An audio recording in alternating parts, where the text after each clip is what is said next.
పప్పు దోసకాయ వండుతున్నానండి. వాటికి కావాల్సిన పదార్థాలు: పప్పు అండి, శుభ్రం కడిగి పెట్టుకున్న పప్పు, ఒక గ్లాస్ వాటర్ వేయాలి పప్పు ఉడకడం కోసం, పచ్చిమిర్చి, కొద్దిగా అల్లం వెల్లుల్లి పేస్టు, కొంచెం ఉప్పు, కొద్దిగా పసుపు అండి, కొంచెం కారం. ఇది స్టవ్ మీద పెట్టి 4-5 విజిల్స్ రానివ్వాలి. దోసకాయ అండి గిన్నెలో నీళ్ళు తీసుకొని కొంచెం ఉడకనివ్వాలి. ఎందుకంటే పప్పుతో వేసేసాను అనుకోండి, పప్పు ఇది కూడా మెత్తగా అయిపోతే దోసకాయ తిన్నట్టు ఉండదు. అందుకని దోసకాయని వేరేగా ఉడికించుకోవాలి. ఇందులో ఉప్పు గట్ట ఏమి వేయకండి, పప్పులు వేసాను కాబట్టి. తాలింపు రెడీ చేసుకోవాలండి. ఉల్లిపాయ చిన్నగా పొడవుగా కోసుకోవాలి అండి. కొంచెం పప్పు గుత్తితో మెత్తగా చేసుకోవాలి.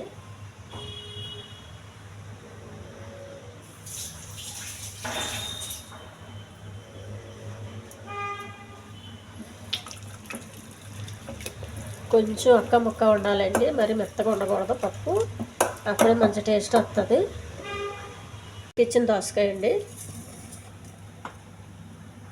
స్టవ్ వెలిగించి గిన్నె పెట్టుకోవాలి తాలింపుకి. కొద్దిగా నూనె అండి తాలింపుకి.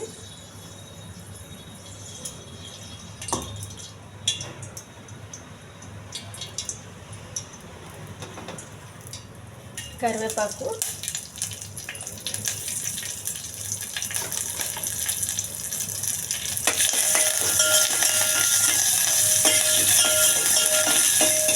కొద్దిగా జీలకర్ర,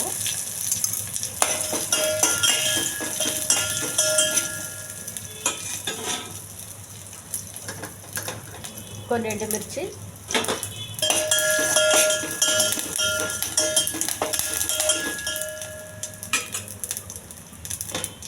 ఉల్లిపాయలు అండి,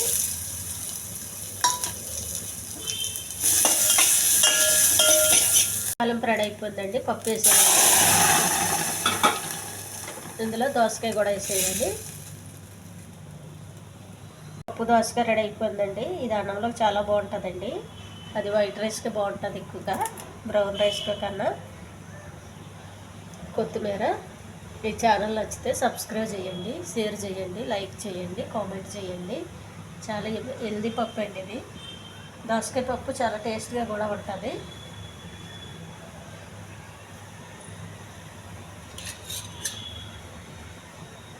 ఉప్పు సరిపోదు లేదు ఇప్పుడే చూసుకుని వేసుకుంటే సరిపోతుందండి. కొంచెం ఉప్పు కారం తక్కువ ఉందండి.